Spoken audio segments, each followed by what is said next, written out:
राम ने एक पुस्तक 178.50 रुपए में, जो दशमलव के पीछे लिखा रहेगा उसको 2 जैसे 5 जीरो लिखा है ना, तो 50 नहीं पड़ेंगे, 5 और 0 ही करनी है। तो कितना हो गया 178.50 रुपए में।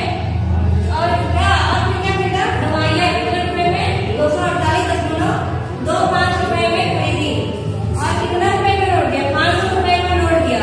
तो बताना है कि उसके पास कितने रुपए बचा हुआ है, यही ना बताना है। शेष बची राशि से जो बचा हुआ पैसा है कितनी बची हुई है उसी को बताना है। ऑप्शन क्या दिया है 26.50, 75.50, 70.50 और 73.25।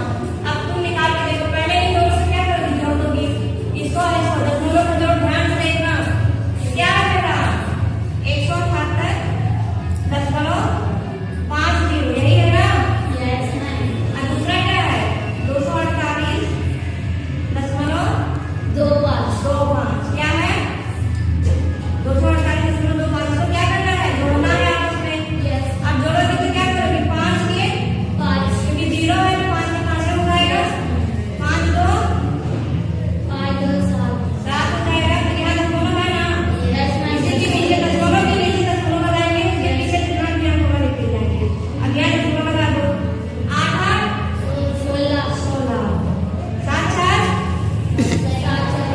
11 16 के 5 मतलब कितना हो गया ये 12 के 2 1 एक पास था ना, कितना हो गया 4 हो गया।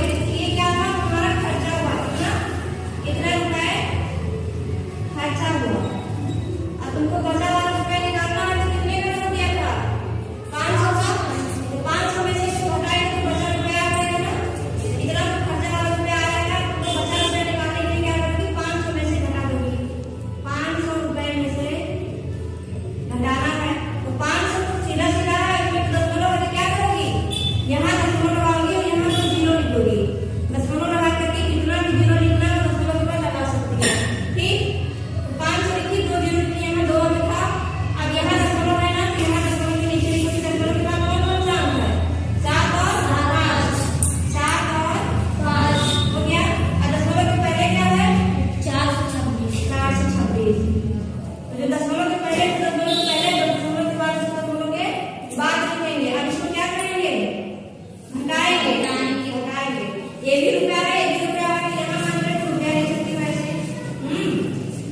अब देखो ये 0 है ना, तो 0 से तो घटेगा नहीं, तो मान होगी ना इधर से कितना हो गया यहाँ पे कितना हो जाएगा 10 ना, 10 में से 5 क्या है 5 5। यहाँ कितना बचा 9 9 में से 7 गए, 9 में 7 के 2। दशमलव था तो यहाँ दशमलव लगा दीजिए। अब यहाँ कितना बचा था 9 में से 6 गए तो